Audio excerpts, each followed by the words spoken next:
European countries, and more specifically the Mediterranean countries, depend their economies in tourism in a large degree, just like Greece.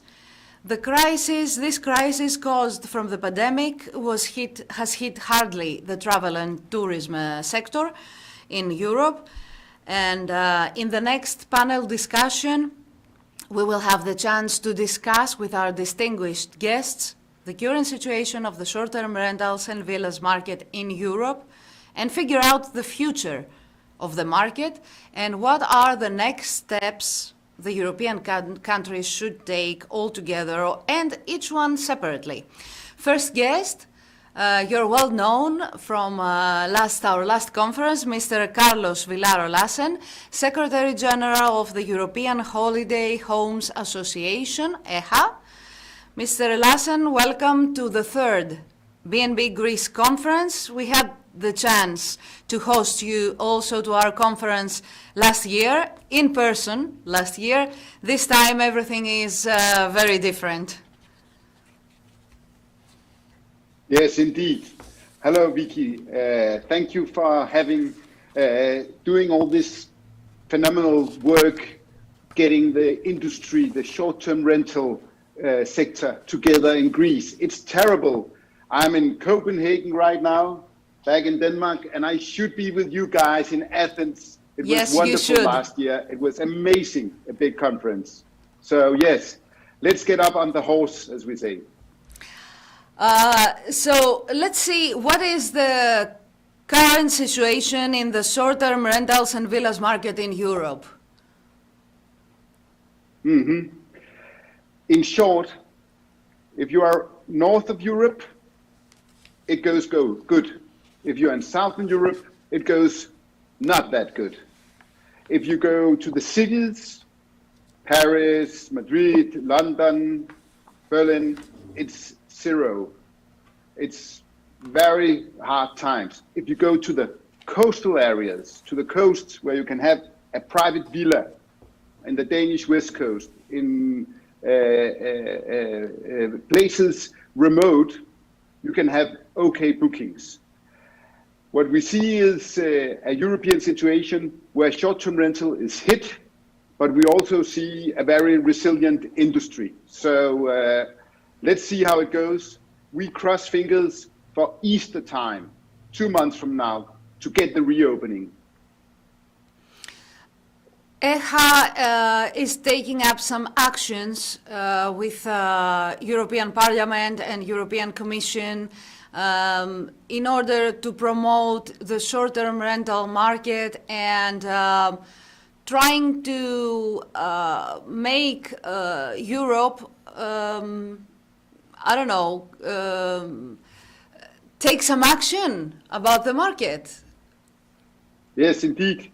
And my beer is big now after last time I was in Greece because my barber is closed down. Yeah. My hair is getting gray because it's difficult to get European understanding of our industry. They say, oh, you are renting out houses, so you are not business, so we cannot help you. Mm-hmm. And on the other hand, we create a lot of important jobs that disappear.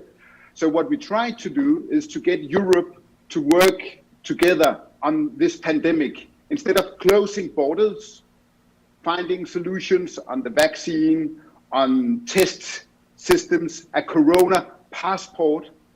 And I think short-term rental has a lot of opportunity this summer, because we saw last year that a lot of people that never tried to rent a short-term rental did it for the first time, and they want to repeat because we have a good product. Many Northern Europeans, when they think about Greece, they think about hotel, charter. But now, because they have tried a short-term rental, Germans in Germany, French in France, Scandinavians in Scandinavia, they will find the fantastic products you have in Greece in the short-term rental industry. So there's really an opportunity for a boost. But Europe has been lame, and I think now the European countries are trying to find solutions together. So let's get that vaccine rolled out and let Europe understand that short-term rental is 4 million units.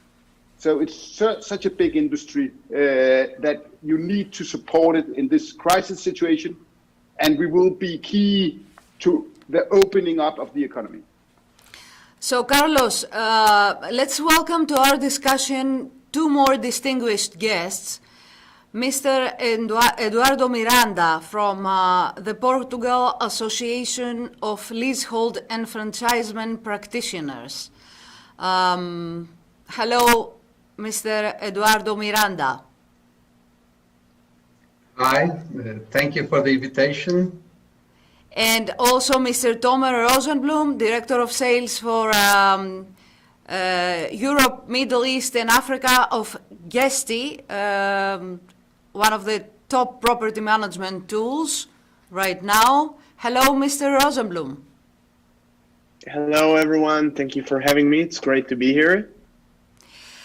I would like to ask Mr. Miranda first. Do you think the vaccination process in Europe will help European relaunch travel?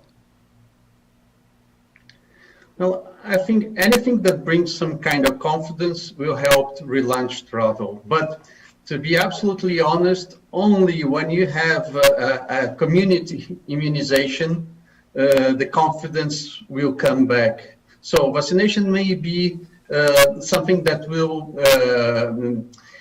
help, but in long term. If you see the schedule of the planning of the vaccination, that is the solution, but the schedule is quite long. Most of the places will take almost 1 year or more to vaccinate the whole population and get the community immunity.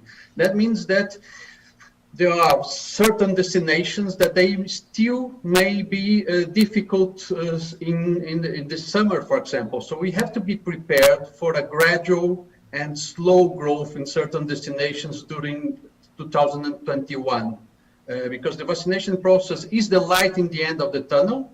It's a very good and optimistic sign, but it will take some time. And only when you reassume this confidence in traveling, not only in your country of destination, but in the whole Europe, people have to feel safe to travel. And that is the biggest challenge that we have. It's timing also, it's timing, because in many destinations, especially the ones that live on international tourists, the cities, the big cities, for example, the urban destinations, like Greece, also like Portugal in the summer destinations that believe mainly on international tourists, 2021 is still going to be maybe a slow year.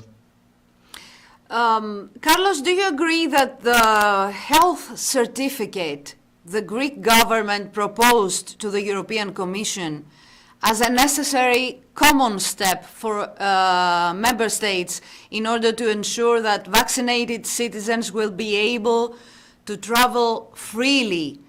Do you agree with that, with some kind of this kind of measure?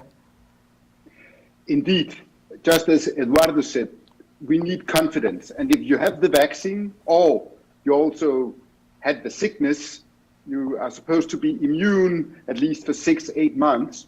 You should have, just as Greece proposed, a common European possibility to travel.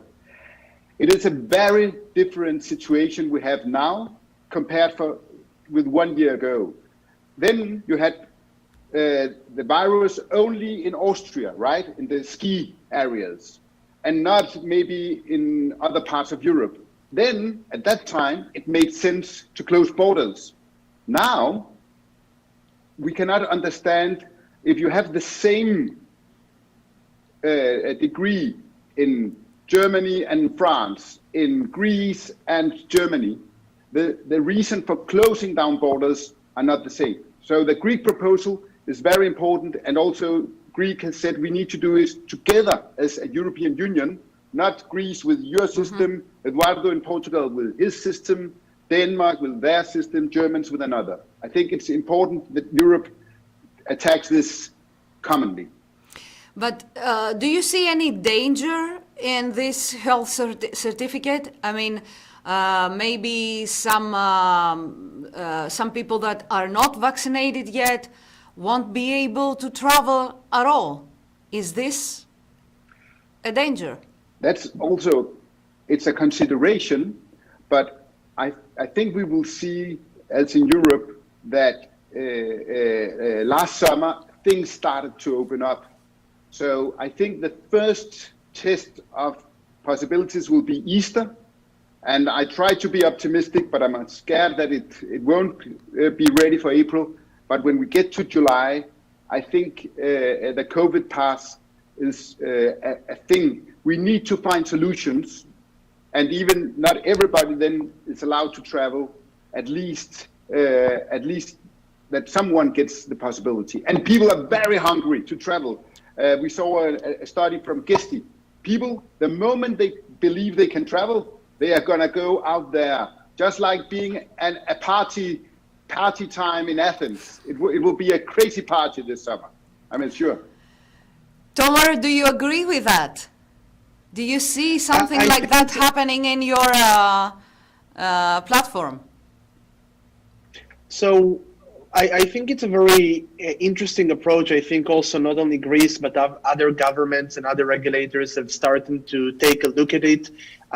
If you take where I'm based, for example, Guesty is headquartered in Israel, which is right now the leading country in vaccination per population rate. And we are already here in terms of the regulations in discussion about a green passport, which will allow travel without restrictions, without the need to quarantine upon return to the country, and so on.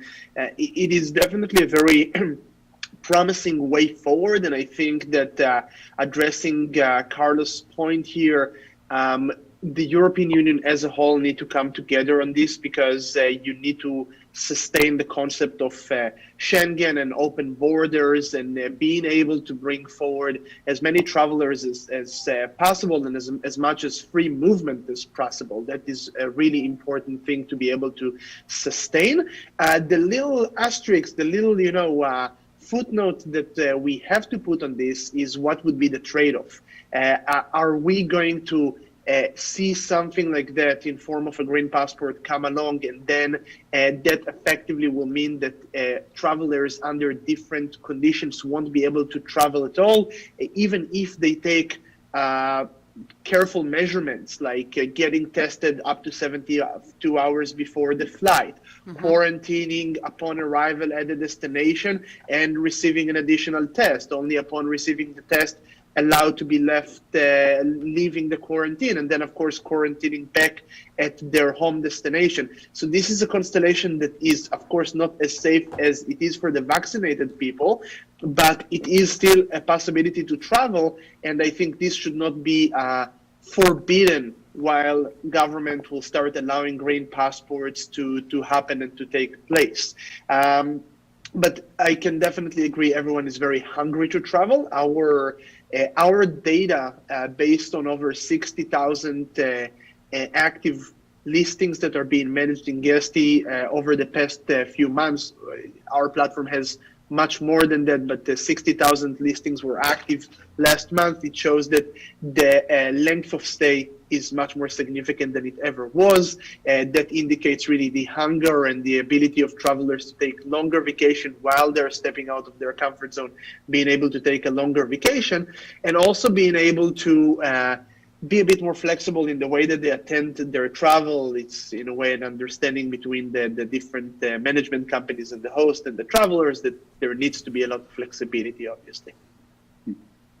So Tomer, what do you think the prospects of European short-term rentals and villas market are for this year?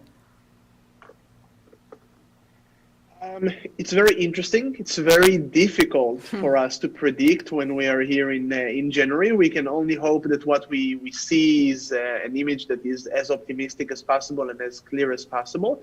But we see the short-term rental ecosystem as one that undergoes a very disruptive moment during COVID-19. And there is an increase in user base with travelers veering away from traditional hotel stays and instead opting in for private rental. I think the wonderful speaker from Booking.com that was presenting before us really pressed a lot on that point, and rightfully so. We see travelers as wanting to have more space, and while they are leaving their homes, their smaller apartments, they don't necessarily want to be cramped inside a small hotel room. They want to have more space, more room, larger apartments, homes, garden, villas, and things of that nature. And also because this is the type of accommodation that allows you to eliminate a lot of the COVID-related risks, of course. Private rentals would be an ideal choice for travelers as opposed to the traditional hotels, especially this year.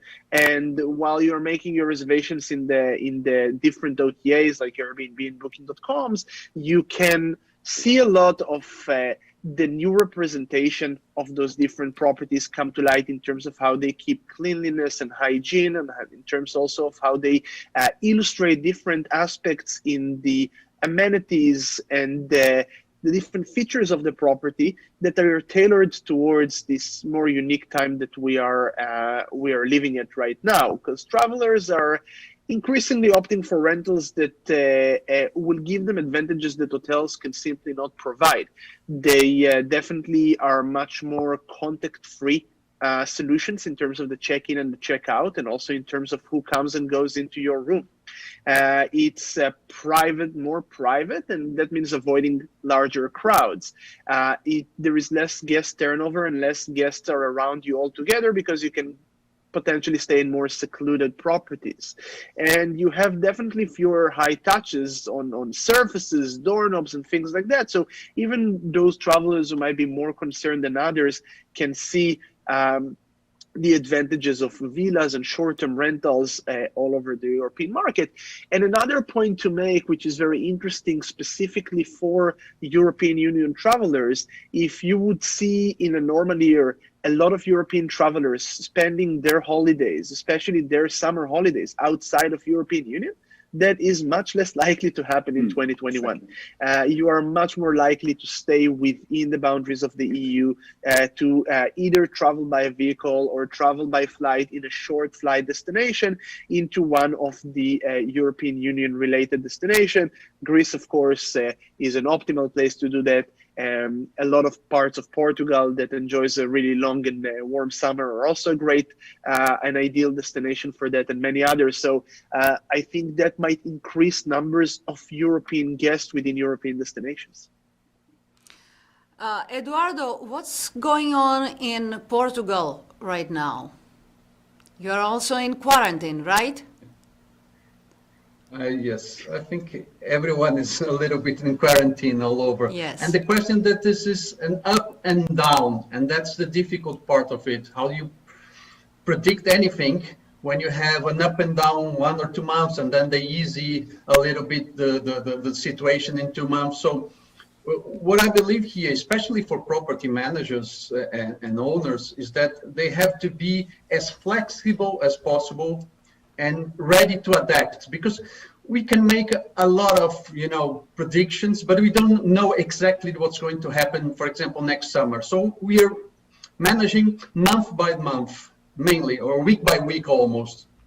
So that this is a good time, for example, to spread the number of channels and platforms that we work on, because you don't know in the summer if it's going to be a neighbor market, if it's going to be a family or only young people. So it's also good to get out of your zone of comfort that you used to have, the typical clients in the past, and maybe spread a little bit and be able to answer quickly when the markets start to react. Because, for example, family trips, if vaccination is going to be, and the certificate is going to be something important, the timing of vaccination is different from an elderly person, from a mature person, from the fathers, and from the young people. Exactly. So you have a problem here because they are not vaccinated all the time. So you have to be adapt and try to find new niches and new segments, especially in terms of channels that you work on, so that when the recovery starts, you are fast to answer. And it's not worth saying that the future is going to be this and bet and invest everything in this kind of segment now, because we don't know that. You have to be very, very flexible. And it's going to be also a challenge for the property managers in terms of internal structure, because they have to be also flexible on that in terms of variable cost and not fixed costs, because we will be in a time of uncertainty in all aspects of the business. So you think flexibility also includes lowering prices? Depends on the market that you're looking for. For example, we saw here in Portugal, in the big properties in the countryside, when people want to get isolated, they were available to pay more for big properties with swimming pool and whatever. But when it came to summer and we didn't have all the international guests and we had to rely on the national guests, the same properties or some of the properties of the summer areas, they have to adjust the prices, adjust the communication for the national market that they were not very used to work with. So they had to lower a little bit down 15, 20%. And this is adaptations. The risk here is if we start a run for low prices, then we have two problems: lack of clients and low prices. Then we destroy the industry. So it's very important, this kind of information and educational work in terms of seminars, webinars like you're doing when the recovery starts, so that people don't get completely, crazy in terms of prices, because otherwise they may be destroying the market. And what about the cancellation policies? Another headache, because now everyone wants and everyone talks about, and all the platforms and everyone and all the property manager systems are suggesting that you have total flexibility. Oh, it's kind of nice for the client, and it's true, people are afraid of booking in advance. But the problem is that 2 days before the bookings, that you thought you had the bookings in the summer, for example, when you start in the recovery, you may have a cancellation. And if you're working with families, with properties, bigger properties, it's a headache, because you're not going to get another client 1 week before, 2 weeks before.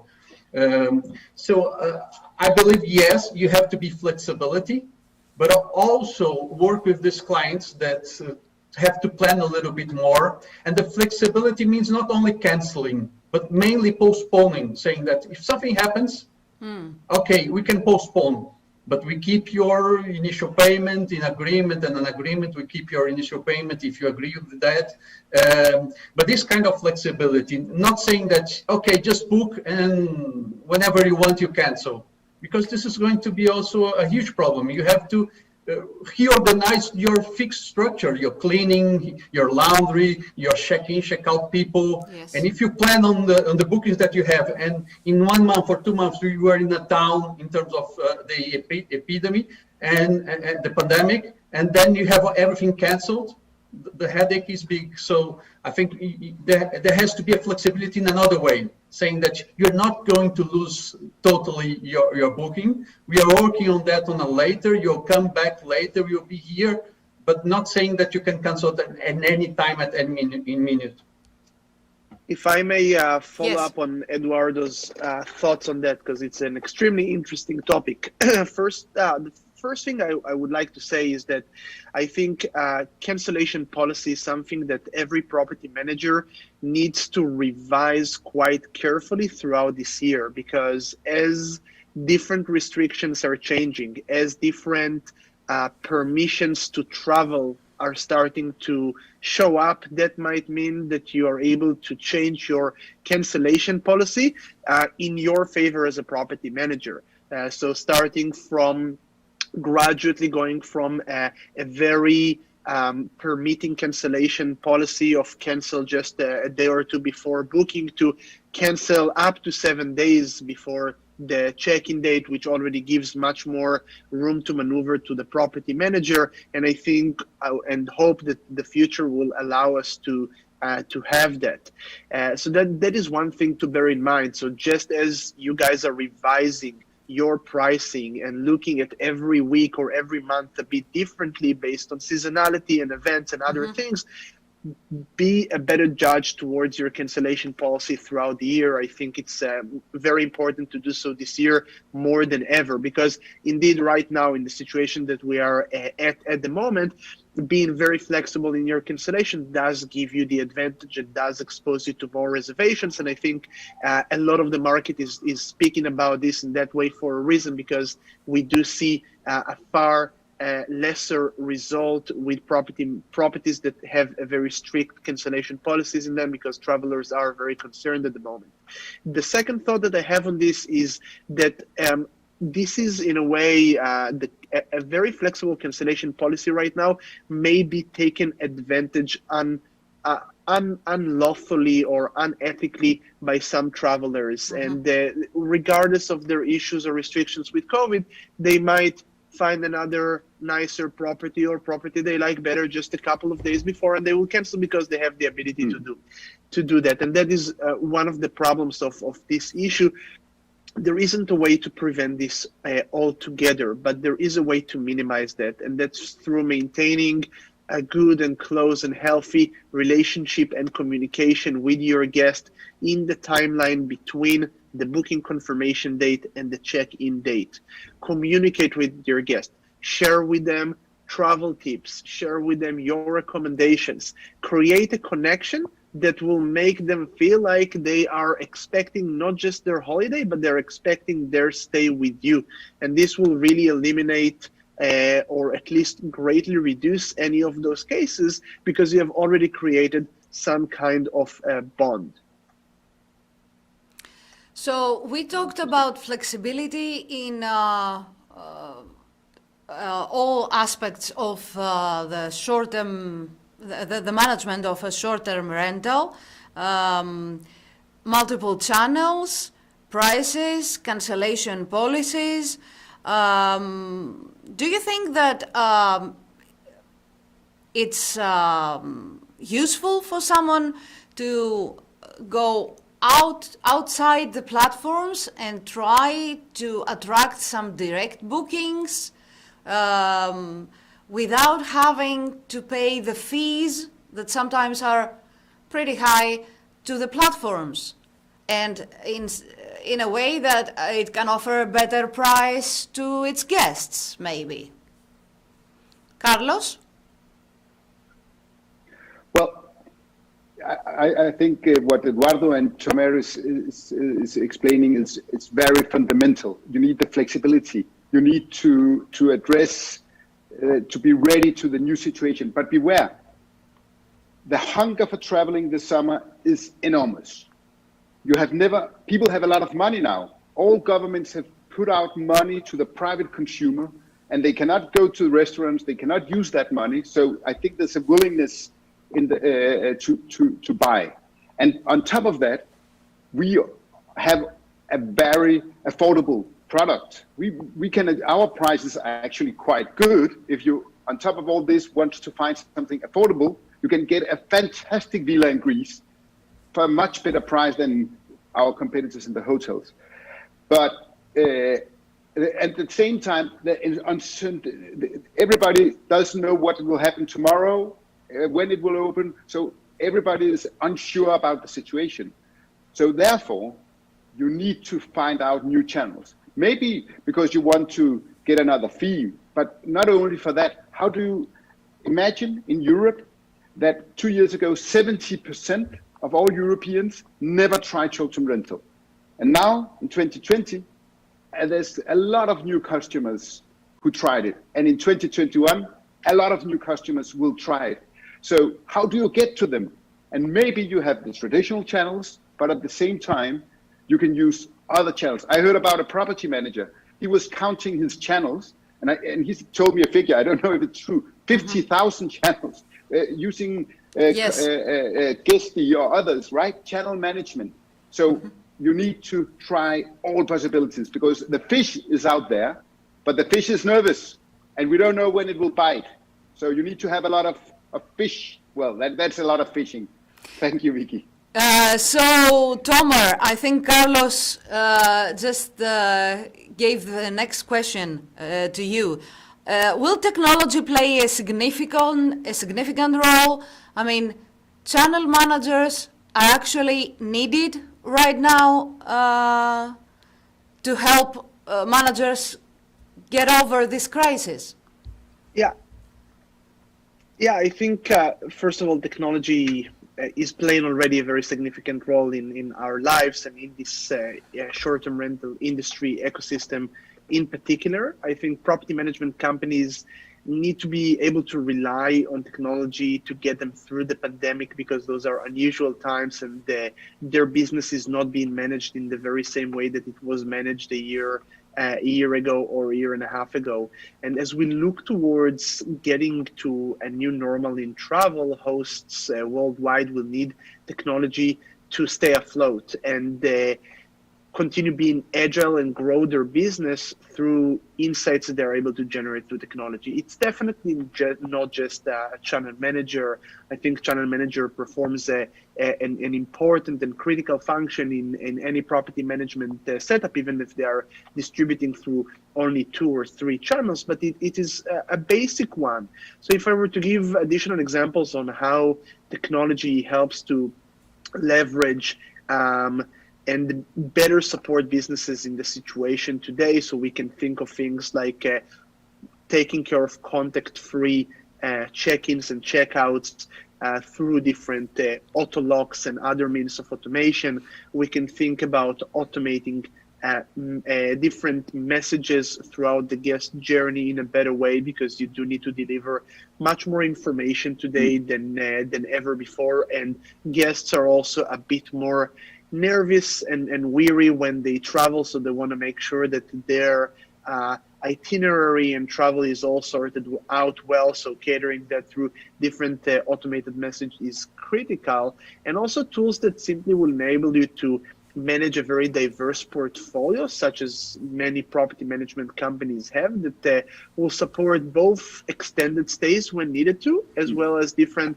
versions of flexible inventory, and this can be managed very well through technology. I will list one last item, and that's the ability to read correctly where you're at in terms of your target and performance through analytics tools. We found that more and more management companies are really adopting this time of year to BI, business intelligence and advanced analytics solutions, because it is very, very difficult to understand what are the trends and what's going on in your own home, in your own business, and not to mention trends that are happening in your destination city or worldwide. And being able to leverage that will help better take decisions on new paths that you need to take in your business, and then navigate simply in a better way. Indeed. Last question to Eduardo and Carlos. How could national and international associations, how they could help owners and managers grow their business? Eduardo? Okay. Well, first of all, I think never before associations were so important, and not only to grow the business, but to make them survive. We are seeing here all the negotiations with government in terms of support, in terms of regulation, the future and present regulation. So this is not only growing, this is the first step, is helping the industry to survive, because there are dangers in many aspects here. The second part in terms of growth is that most of this industry is fragmented. The small owners, small property managers, even the bigger ones are small companies at all. So the whole and the contribute of associations is to bring this kind of information, to bring what's going on in the market, to bring information for them to decide, to help them look for new suppliers, technology, because most of them, they are isolated. So we are sort of an aggregator of information. We are doing a lot of webinars. We are planning, for example, advanced training. And that's the part of the association, because we are the only one, or almost the only one, who can aggregate in terms of representation and in terms of information, these small units that we have in short-term rental.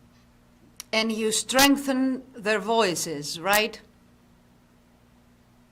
So, Carlos. Of course, we give the voice, because otherwise it's not strengthened. Exactly. Carlos, No, you're representing an international association. Yeah. Yes, and I think the national, regional associations are very, very important, but we need also to work together. We have three things we can do. We can together raise the voice, totally as Eduardo said, go to the specific negotiations on border control measures, on helping packages, on explaining the industry. So the political part, representing the industry together, is very important. Secondly, knowledge sharing. And I'm sure that a lot of Greek property managers are looking into BnB news. What is the new package from the government? What is the new requirement? When are Germany opening up? So we can give them knowledge. And third of all, networking, because now we are stuck at home in some kind of quarantine, but we need to go out and speak with the Guesties, the Tomas, with the Eduardos, with each other as a colleague. What do? I have a cancellation.